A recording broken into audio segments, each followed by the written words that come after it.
สวัสดีจ้าครับมาค่ะมานับ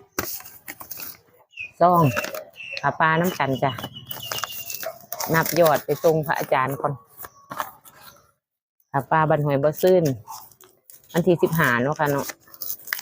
แล้วนับยอดไปก่อนอันนี้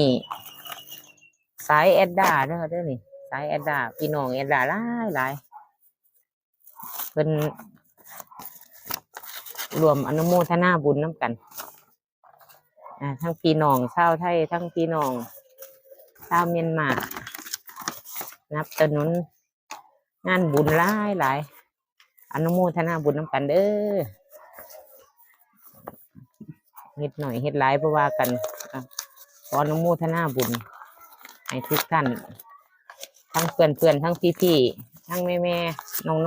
นาะอาจารย์นับยอดน้ำกันเด้อ